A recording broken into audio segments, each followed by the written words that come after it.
Olá, meus alunos queridos. Vamos dar início agora à nossa primeira aula teórica do curso de Colorimetria 1. Aqui falando um pouco dos meus contatos. Essa foto, claro que não sou eu, bem queria, mas é uma foto ilustrativa de um loiro bonito, e todo cabeleireiro gosta de ver um loiro muito bonito, não é isso? Bom, então vamos falar um pouco sobre colorir os cabelos. Já vem desde a antiguidade, né, esse método de colorir os cabelos. Os egípcios foram os primeiros a utilizar os extratos vegetais e os compostos metálicos para colorir os seus tecidos. Posteriormente, apresentaram essa metodologia às cabeleireiras, que mais tarde aplicaram, né, aos cabelos. No decorrer do século XIX, foi descoberto que certas substâncias, criadas por sintetização química, tinham capacidade de pintar fibras de animais. Posteriormente, esses princípios e métodos foram utilizados para colorir os cabelos dos humanos. Já no segundo quarto do século XX, aperfeiçoaram-se os colorantes capilares e o seu uso começou a estender-se à sociedade até os dias de hoje. Presentemente, existem variadíssimos produtos e opções para colorir os cabelos. Então agora vamos falar realmente de colorimetria. O conceito de colorimetria, que é uma ciência que estuda determinações das características da cor. Apenas uma pequena parte das radiações emanadas pelo Sol é percebida pelos nossos olhos. A luz que chega do Sol é branca e sejam as ondas visíveis ou invisíveis, são classificadas em uma única escala de valores. Podemos comparar o olho humano a um radioreceptor e o Sol a um radiotransmissor. Qualquer objeto atingido pela luz se comporta como um espelho, absorvendo ou refletindo parcialmente ou totalmente os raios provenientes do Sol. Mas o conceito de cor é subjetivo e não objetivo. Cada indivíduo tem uma percepção particular da cor. É aquela coisa. Eu posso enxergar um verde mais alaranjado, mais amarelado, aliás. E a outra pessoa pode ver esse verde mais escuro, né? Puxado realmente por verde mais escuro.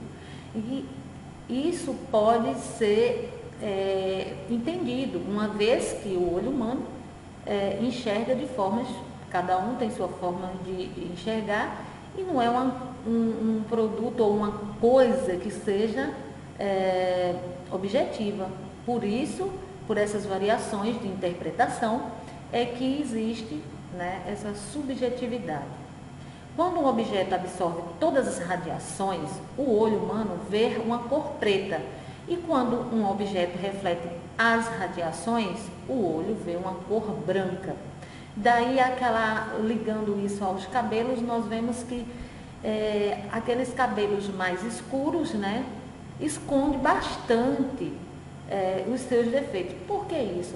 Exatamente porque ele é escuro e não reflete as radiações, então ele absorve. O contrário do cabelo muito loiro, aquele cabelo quanto mais branco, quanto mais prata, né, que a gente fala, mais defeitos nós vamos ver. Por quê? Porque o raio do Sol, né, a luminosidade bate e há uma refração, desculpa a palavra essa, maior. Então, os defeitos também aparecem mais. Daí nós chegamos aqui, né, no instrumento de trabalho de um colorista, porque a partir de então nós vamos deixar de ser um cabeleireiro aplicador de coloração, e sim um cabeleireiro colorista. Então, um bom colorista, ele deve ter cumbucas, pincéis, toalhas, time, o relógio, né, que marca o tempo de pausa, medidor, luvas, capas, pentes, plaquetes. papel para mechas, touca, colorações, potes colorantes, oxidantes e mix, que na verdade são os corretores e intensificadores. Só uma observação quanto a cumbucas e pincéis. Devemos ter sempre várias cumbucas e vários pincéis. Por quê? Porque para executar um trabalho legal em colorimetria, não é importante que tenhamos apenas uma cumbuca e um pincel, uma vez que nós podemos fazer em um único procedimento, como nós iremos ver nas aulas práticas, que há necessidade de várias cumbucas ao mesmo tempo. É aquela ideia de fazer uma coloração e já automaticamente intercalando cores diferenciadas, como mechas descoloridas ou outros tons de coloração, para dar um efeito legal. Então, várias cumbucas e vários pincéis é fundamental. Aí nós vamos chegar na amada e querida ficha de anamnese, que é o nosso diagnóstico. Então, diagnóstico significa operação essencial antes de programar uma coloração. Neste diagnóstico, devemos analisar a resistência do fio de cabelo, a elasticidade, porosidade, espessura do fio de cabelo, resíduos de químicas anteriores, como alisantes permanentes, descolorações, produtos incompatíveis com produtos oxidantes. Devemos analisar todos os itens antes de iniciar uma coloração, como, por exemplo, tom natural, altura de tom, cor desejada e cor aplicada, porque sabemos que existe uma diferença, e já nós vamos falar disso, carga e reflexo, cobertura, oxidação. Voltando aqui, eu gostaria de falar um pouquinho mais sobre esse diagnóstico, essa ficha de anamnese. Quando nós vamos analisar esse diagnóstico, é fundamental que observemos essa incompatibilidade de produtos oxidantes. Aí, antes nós tínhamos aquela preocupação apenas com alisantes, só que hoje, principalmente relacionado à descoloração, nós temos que ter muito cuidado quanto a produtos pigmentantes que estão também interferindo na descoloração. Existe no mercado shampoos, condicionadores, máscaras com pigmentos, mas às vezes, por desconhecer o fundamento desses produtos, a credibilidade desses produtos, as pessoas compram sem orientação de um profissional. E esses pigmentos, eles podem ser os pigmentos que não seja pigmento de coloração. Até porque esses pigmentos de coloração, eles têm um valor muito elevado e agrega valor alto aos produtos de matização. Dessa forma, empresas querem manter um preço mais baixo de produto e aí usa outros tipos de pigmento que não são pigmentos direcionados à coloração. E aí é onde mora o problema, porque quando a gente vai fazer uma descoloração em um cabelo que usou um shampoo de pigmentos violeta, de pigmentos acinzentados, de pigmentos vermelhos, que esses pigmentos não sejam pigmentos próprios, pigmentos adequados, pigmentos utilizados em coloração, acontece de haver um choque de incompatibilidade e esquentar o cabelo. Esses problemas estão acontecendo muito a todos os instantes. A gente recebe ligações de profissionais que nos ligam falando que Beth, o cabelo da cliente está esquentando, eu coloquei o pó descolorante, está derretendo, esse pó que eu comprei eu acho que está com problema, o oxidante também está com problema, e na verdade nem é o oxidante, nem é o pó descolorante que está com problema, e sim o cabelo do cliente que está com um produto de manutenção inadequado. Então, vale a pena salientar que na ficha de anamnese nós temos que identificar todos esses probleminhas e, de preferência, fazer o nosso querido, amado teste de mechas para não cair no conto do vigário, não é verdade? Dando sequência aqui. Então, nós já vimos que na ficha de anamnese, além de tudo o que nós já falamos, há de ter também todos esses itens aqui, que é o tom natural, altura de tom, cor desejada e cor aplicada, carga e reflexo, cobertura e oxidação. Então, vamos falar de tom natural. Tom natural é o quê? É a cor dos cabelos antes da aplicação da coloração, ou seja, a cor do cabelo virgem, aquela cor que nasce, que vem lá do bulbo capilar, que foi colorido através da síntese de melanina, produzida pelos melanócitos e tudo mais. Então, é a cor que o Papai do Céu fez, né? Então, é a cor natural. Altura de tom é o grau de coloração dos cabelos naturais ou artificiais, ou seja, o cabelo, eu olho para o cabelo e observo que esse cabelo tem cor natural, castanho, mas e castanho a que altura de tom?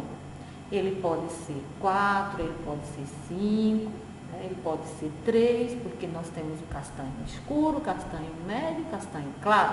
Então, essa altura de tom é fundamental e muito importante para que possamos entender o conteúdo que nós temos na mão para poder edificar um trabalho de colorimetria com clareza e com segurança.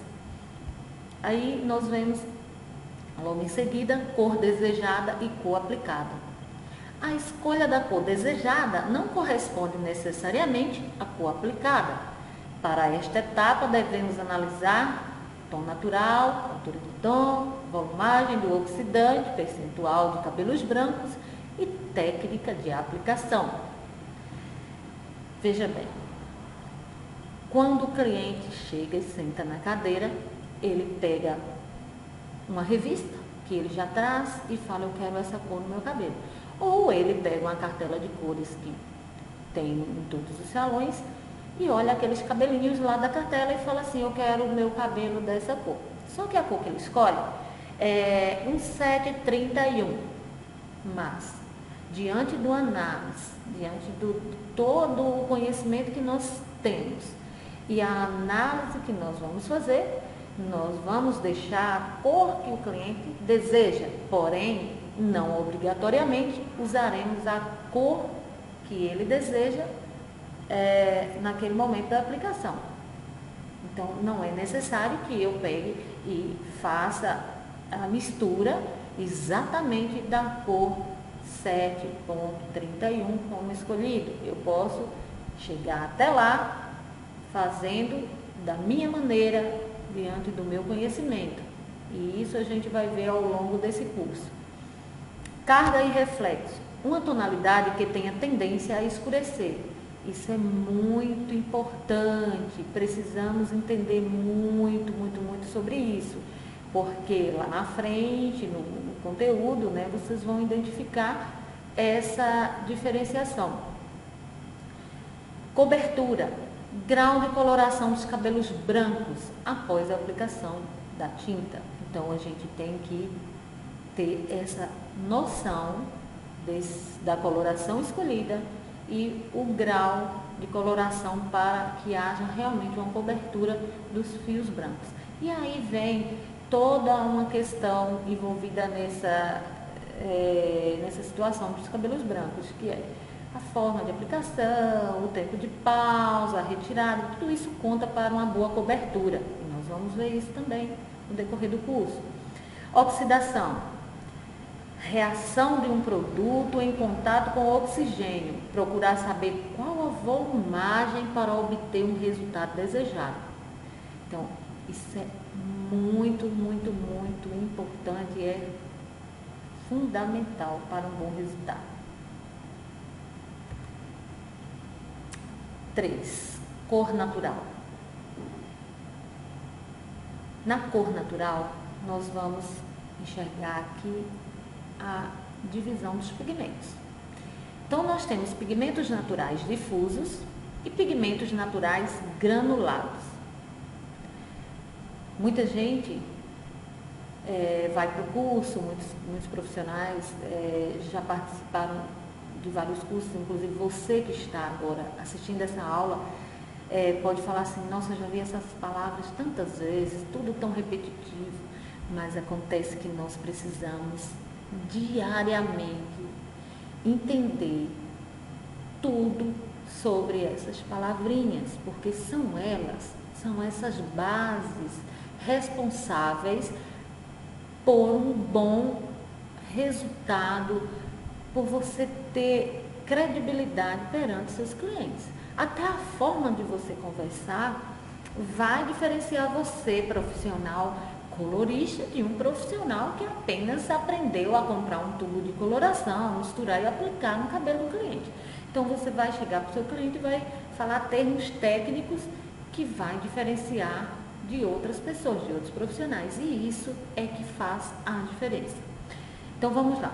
Pigmentos naturais difusos são aqueles que dão as cores naturais claras, de louro claro até o acobreado, ou seja, fazem parte da feomelanina.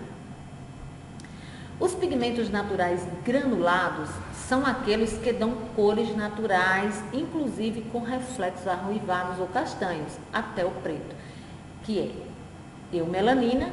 E os vermelhos agora, depois de um bastante estudo, nós depois vamos ver isso em colorimetria 2, quem foi que dividiu essa parte, né, dos pigmentos, que é a tricosiderina. Então, até um bom período atrás, nós tínhamos essa separação. Os claros ficariam no feomelanina e os escuros no eumelanina, inclusive os vermelhos. Só que, devido mais estudos, se separou essa palavra vermelhos, passou a fazer parte da tricosiderina.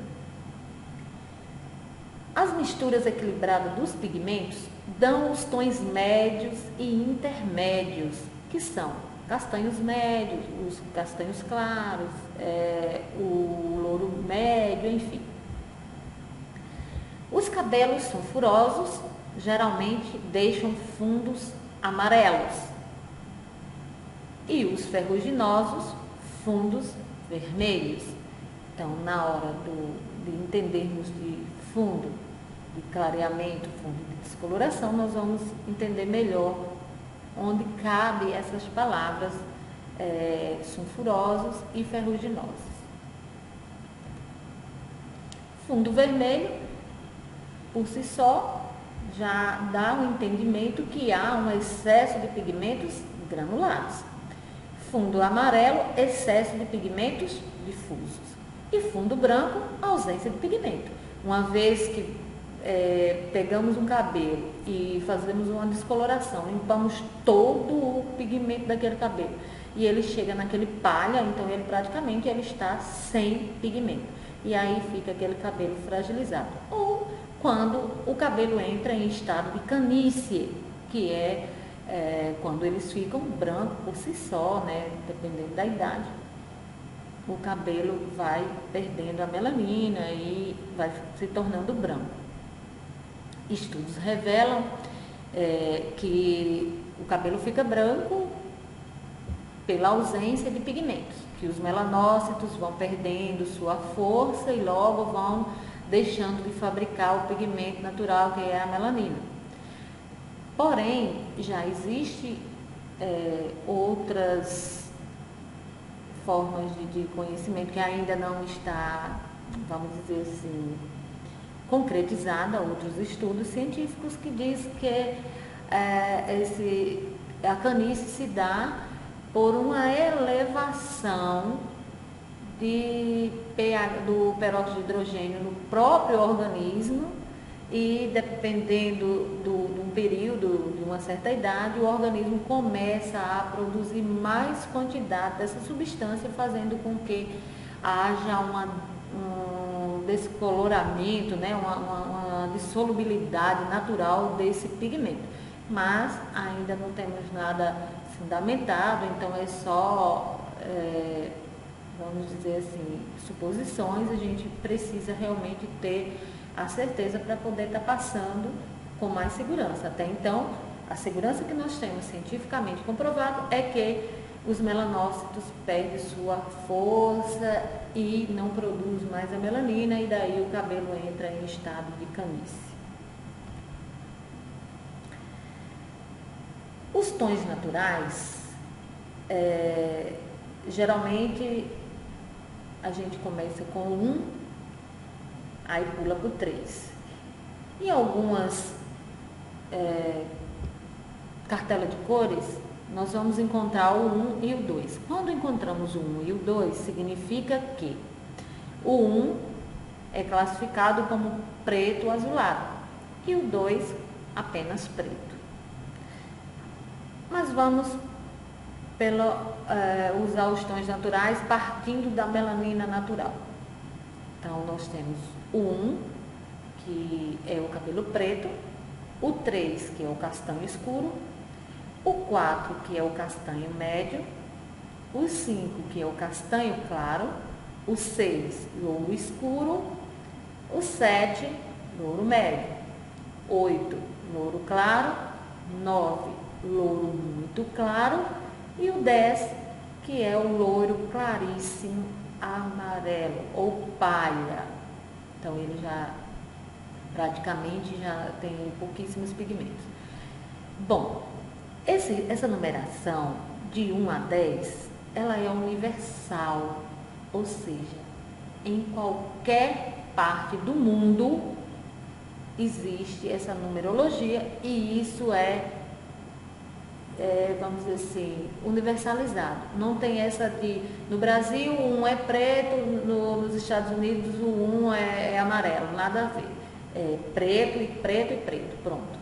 Então, porque é natural, a melanina natural do ser humano não varia. Quem tem preto, cabelo preto, morando no Brasil ou morando na Europa ou em qualquer lugar, vai ter cabelo preto do mesmo jeito. Então, esses tons naturais, eles são iguais em qualquer país, em qualquer cartela de cores que vocês encontrarem, essa é a numeração correta. E daí vamos ver o seguinte: o preto, a carga maior dele é azul. O castanho escuro, a carga maior dele é violeta. Por quê?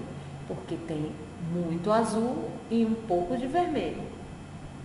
No 4, nós vamos ter o violeta mais vermelho.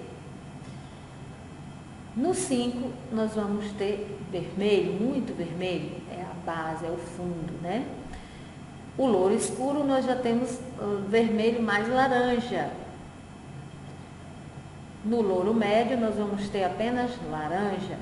No louro claro, nós temos laranja mais amarela. No 9, que é o louro muito claro, nós vamos ter apenas amarelo. E no louro claríssimo, o amarelo clarinho, quase palha. Por que é fundamental entender isso?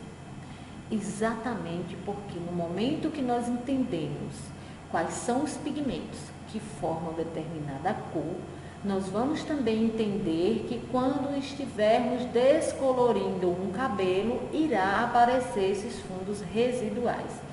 Vamos ver aqui. Se o cabelo é preto, tem muito azul. Eu começo a descolorir esse cabelo preto, logo vai aparecer um fundo violeta. Em seguida, eu vou começar a enxergar um violeta partindo para o vermelho. Quando ele chega no 5, que é o castanho, eu já vou ver um fundo vermelho. Logo em seguida, se eu continuar descolorindo, eu vou passar do vermelho para um laranja. Ou fica aquele vermelho alaranjado que a gente fala. Logo depois, quando eu enxergo apenas laranja, me dá a certeza que eu já estou no 7, ou seja, no louro médio. Logo depois, esse louro médio continua descolorindo e aí vai para o 8. O 8 nós já temos um laranja misturado com amarelo, então já começa a ficar mais claro. Se está mais claro, agora nós já estamos nos pigmentos difusos, porque aqui nós estamos nos pigmentos granulados, são cheios, farto, muita quantidade, né? Daí, quando a gente chega na base 9, nós temos apenas amarelo. Essa base 9, quando a gente sai do escuro para chegar no 9, é um caminho um pouco longo, né? Então, vai acontecendo muitos probleminhas aqui nesse meio, que são os fundos residuais. E é justamente esse conhecimento aqui que me dá base para entender como resolver a problemática e fazer aquela descoloração e chegar naquela cor que meu cliente deseja, que o seu cliente deseja. Quando nós chegamos aqui no louro claríssimo, no palha, praticamente todos os problemas já acabaram, no sentido de ficar claríssimo, né? De ficar aquela mecha bonita, bem prateada. Aí chega o momento que o cliente abusa de estar aqui, tá de cabelo super claro. Aí ele chega no salão e fala assim: eu quero meu cabelo agora preto. Aliás, não vou piorar muito, vamos dizer que queira um cabelo castanho escuro. Aí você olha, pensa, repensa e vai e procura na cartela de cores justamente o louro escuro. Você vai e coloca aqui em cima. E aí fica, aos nossos olhos, parece que deu certo. Só que quando bate uma luz, você começa a ver um cabelo sem brilho, opaco. Isso quando você vai lavando e o cabelo vai desbotando e vai ficando horroroso. Nesse caso do preto, observe que aqui ainda é fundo violeta, né? Não vai fixar, mas não vai ficar tão horrível assim. Mas imagina estar aqui no amarelo, palha, quase branco, e aí a gente vai e sobe preto. Ou seja, quando eu coloco preto nesse cabelo direto, eu tiro daqui e vou para cá, o que me acontece? De cara, o cabelo fica com cor de pano de guarda-chuva velho. Meus alunos morrem de rir quando a gente fala isso. Eu falo: gente, sabe aqueles guarda-chuva velho que fica jogado, que o sol queima, que não tem mais cor, fica aquele preto desbotado, aquela cor horrorosa?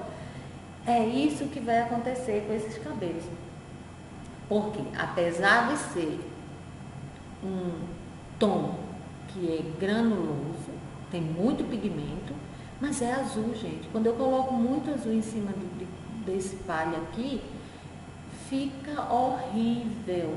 E qual seria a forma correta de sair daqui e levar o preto? É exatamente o fundo, a base que nós precisamos fazer. Então, se eu saio do escuro para chegar num claro, eu não sou obrigada a chegar aqui. Eu posso apenas conseguir trazer meu cabelo, descolorindo esse cabelo, e chegar no laranja. E depois do laranja, eu posso chegar no palha. Ah, mas será? Será que chega mesmo? Do 7 você consegue pular para cá sem descolorir?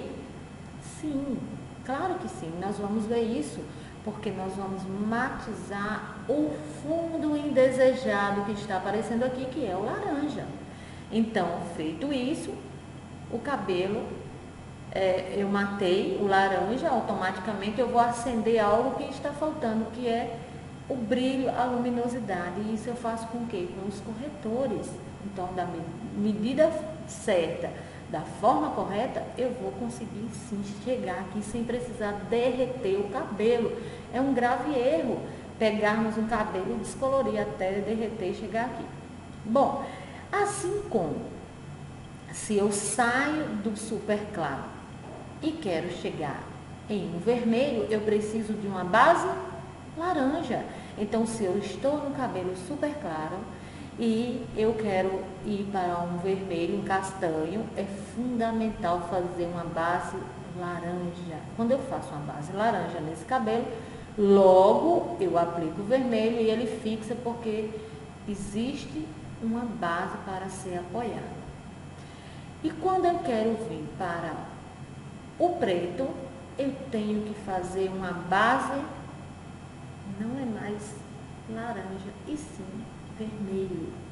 Por incrível que pareça, eu tenho que sair daqui, colocar essa base de volta aqui, para depois aplicar esse preto e o cabelo ficar lindo e maravilhoso e não ser mais aquele cabelo com aspecto de guarda-chuva velho. Então fica um cabelo muito bonito, com luminosidade e fixação, porque isso que é importante. De nada adianta você fazer uma coloração e logo em seguida a cliente lavou 2, 3 vezes, o cabelo começa a ficar todo opaco, né? Os pigmentos, vamos, como diz os mineiros, vai pro ralo, né? Então a gente precisa ter a certeza de que vai colorir e vai haver uma fixação, uma durabilidade e a cor vai ficar bonita. Bom, eu vou deixar a aula hoje nesse ponto, exatamente para que a gente possa entender melhor até esse momento. E eu quero muito que vocês possam repassar a aula do slide 1 até esse slide, o 12, e entender realmente da forma que eu estou passando para você. E se você tiver dúvidas, ponha no nosso grupo do Facebook, o grupo fechado, o grupo secreto para alunos, e nós vamos trocando as ideias. Eu vou te ajudando no passo a passo, porque de nada adianta você terminar todos os slides, chegar no final, me ouvir falar e não entender nada. Essa é a minha obrigação, passar o conhecimento para você nesse momento. Mas o meu maior desejo é que você entenda, que você absorva e que você consiga progredir com esse conhecimento. Então, vou ficando por aqui. Continue aí, revendo a aula, estude e vamos interpretar e crescer no conhecimento. Até a próxima.